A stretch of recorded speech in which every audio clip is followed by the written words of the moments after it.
आज आमचा strike rate बघा तुम्ही किती आहे. भाजपच्या बरोबर गेलेले आम्ही आहे, त्याच्यामुळे काही चिंता नाही.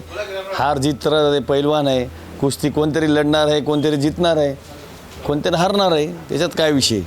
तरोडा भाग एक माझा बाल किल्ला आहे, सांगे हे परवाग 3, त्याच्यामुळं थोडं वेळ लागला. आता त्याला वाटलं बाबा हिच्या सीटा जास्त येतील असं त्याच्या भरमात होते, त्याच्यामुळे ते वेळ लागत गेले. आता ठीक आहे, मी त्याच्यावर बोलू शकत नाही. जे न्याय दिलेला आहे जनतेनं 100% जनतेच्या मी सोबत आहे आणि आम्ही असंच काम करत राहू आणि येणाऱ्या काळातसुद्धा आम्ही फाईट देऊ. नांदेड वाघाळा महापालिकांचा निकाल हातात आलेला आहे आणि या ठिकाणी जवळपास भाजपच्या 45 जागा आल्यात, ते शिवसेनेच्या 4 जागा आलेल्या आहेत. आपल्यासोबत शिवसेनेचे आमदार बालाजी कल्याणकर हे आपल्यासोबत आहेत. काय सांगणार आपण? महापौर पदावर दावा केलेला होता आणि केवळ 4 जागा आल्या, 40 उमेदवार दिलेले होते आपण. नांदेड वाघाळा महापालिकेच्या प्रचारानिमित्ताने काल काउंटिंग झाली, त्या निमित्ताने आपल्या 4 सीटा शिवसेनेच्या आलेल्या आहेत आणि 4 म्हणजे सगळ्या जनतेनं काम केले, सगळ्या पदाधिकाऱ्याने मन तन मन लावून सगळ्यांनीच मेहनत घेतलेली आहे. त्याचं खरंच मी त्याचं अभिनंदन करतो, आभार मानतो. आणि जे जनतेने साथ दिली, आज आमचा स्ट्राईक रेट बघा तुम्ही किती आहे. भाजपच्या बरोबर गेलेले आम्ही आहे, त्याच्यामुळे काही चिंता नाही. हार जीत तर पैलवान आहे, कुस्ती कोणतरी लढणार आहे, कोणतरी जितणार आहे, कोणतरी हारणार आहे, त्याच्यात काय विषय. स्ट्राईक रेट हा माणसाच्या म्हणजे कोणत्याही उमेदवाराच्या परफॉर्मन्सवर असतो. भाजपचे 45 आहेत, आपले 4 आहेत. स्ट्राईक रेट कोणत्या पद्धतीनं वाढल्याचं आपण म्हणतो? मतदान बघा ना, मतदान किती पडले त्याचं बघा, तपासणी करा सोळंके साहेब.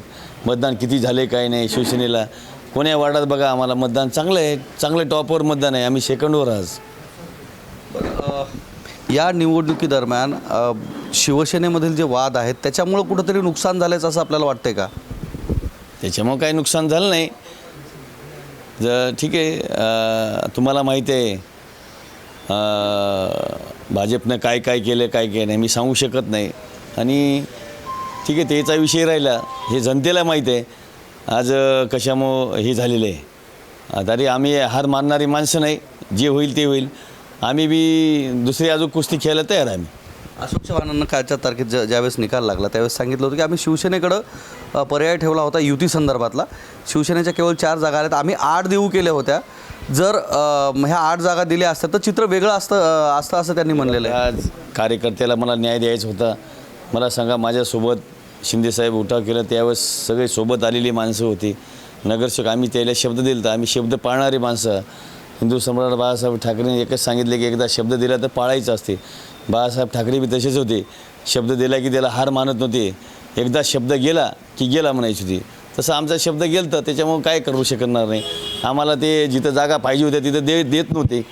तरोडा भाग दोन्ही एक जागा देत होते. आता मुंडेसारखी जागा मला सांगा, जिल्हा प्रमुख आहे तिथं नगरसेवक राहिलेले माणसं, त्याला कसं सोडता येईल मला. श्याम कोकाटे झालं माझ्यासोबत आलेलं आहे, ते शिंदेसाहेबाला साथ दिलेली आहे. त्यावेळेस श्याम कोकाटेला बी शब्द शिंदेसाहेबांनी दिला होता. तसेच तरोडा बुद्रुक 4ही नगरसेवकांनी मला विधानसभेला माझं काम तन मन लावून काम केलं होतं आणि उठावाच्या वेळेस माझ्यासोबत होती आणि त्या लोकांना देणं जरुरी होतं. त्याच्यामुळं न्याय असं एक सीट म्हणल्यानं कसं न्याय देणार सगळ्याला. त्याला आम्ही सांगितलं की बघा तरोडा भागात 2-2 द्या, आम्हाला सांगी भागात 2 द्या, बाकी ठीक आहे तुमच्या मनावर आम्ही करू. आता ते काय ऐकलं नाही, ते ठीक आहे, आता युती झाली नाही त्याचा विषय नाही. आम्ही बी आज कमी नाही, आम्हालाही मतदान हर प्रभागामध्ये धनुष्यबाणावर मतदान झालेलं आहे, लोकांनी साथ दिलेली आहे. प्रभाग 1 आणि 2 मध्ये बराचसा निकाल लागण्यासाठी बराचसा वेळ लागला, रिकाउंटिंग करण्याचे प्रकार घडले. याच्यामध्ये काही वेगळं काही घडलेलं होतं का? जे मतमोजणी केंद्रामध्ये बऱ्याचशा घडामोडी घडल्याचं बोललं जातं, काय सत्यता आहे? तरोडा भाग 1 माझा बाल किल्ला आहे, सांगे हे परवाग 3, त्याच्यामुळं थोडं वेळ लागला. आता त्याला वाटलं बाबा हिच्या सीटा जास्त येतील असं त्याच्या भरमात होते, त्याच्यामुळे ते वेळ लागत गेले. आता ठीक आहे, मी त्याच्यावर बोलू शकत नाही. जे न्याय दिलेला आहे जनतेनं 100% जनतेच्या मी सोबत आहे आणि आम्ही असंच काम करत राहू आणि येणाऱ्या काळातसुद्धा आम्ही फाईट देऊ. महापौर पदासाठी आपण भाजपला सपोर्ट देणार आहात की विरोधक म्हणून वेगळ्या बाकावर बसण्याची तयारी ठेवलेली? काही दिवसात कळेल काय विरोध बाकावर बसायचे की महापौरला सपोर्ट करायचे. शिंदेसाहेबाचा आम्ही विचार घेऊ आणि येणाऱ्या काळात शिंदेसाहेबाच्या मार्गदर्शनाखाली चालू. शेवटचा प्रश्न, ज्या तुमच्याच पक्षातल्या 3 आमदारांनी ज्या अपक्ष उमेदवाराचा प्रचार केला होता ते निवडून आलेत, भविष्यात त्यांनी शिवसेनेकडे येण्याची जर तयारी दाखवली तर तुम्ही सोबत जाणार का किंवा सोबत घेणार का त्यांना?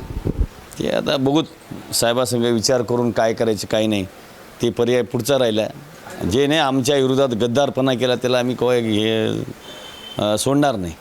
त्यांनी तर मी शिवसेनेचीच आहे असं बोललं होतं त्याच्यावर. तुम्ही अपक्ष लढले त्याला काही शिवसेनेचं थोडं सिम्बॉल आहे त्याचं. जे शिमोरला लढत असलं तरच आमचं शिवसेनेचं आहे. आमचं शिमोरला लढलेलं नाही, पक्षाचा माणूस नाही, त्याच्यामुळं बंडखोरी केलेली आहे, त्याच्यावर आम्ही बोलणार नाही त्याविषयी. भाजप शिवसेना राज्यात युती आहे, त्या अनुषंगानं भाजप सोबत जाण्याची भूमिका ठेवणार, कारण सत्तेत दोघंही सहभागी आहेत. बघू विचार घेऊ, साहेबाचा विचार घेऊन अशोकराव चव्हाण साहेबाशी चर्चा करू, त्याचं काय मत आहे काय नाही, त्या मताच्या हिशोबानं आपण करू काय करायचं. ठीक आहे, आम्हाला जे जनतेने न्याय दिला आम्ही ते मान्य करूत.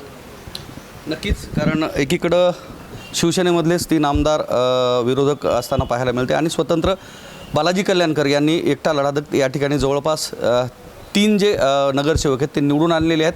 दरम्यान आता येत्या कालावधीमध्ये महापौरपदाची अद्याप तर सोडत झालेली नाही, मात्र येत्या कालावधीमध्ये महापौर पदासाठी शिवसेना भाजपसोबत युती करते का विरोधी बाकावर बसते हे पाहणं सुद्धा औत्सुक्याचं ठरणार आहे. कॅमेरामन सुधाकरसह मी धनंजय सोळंके, टाइम्स नाऊ मराठी, नांदेड.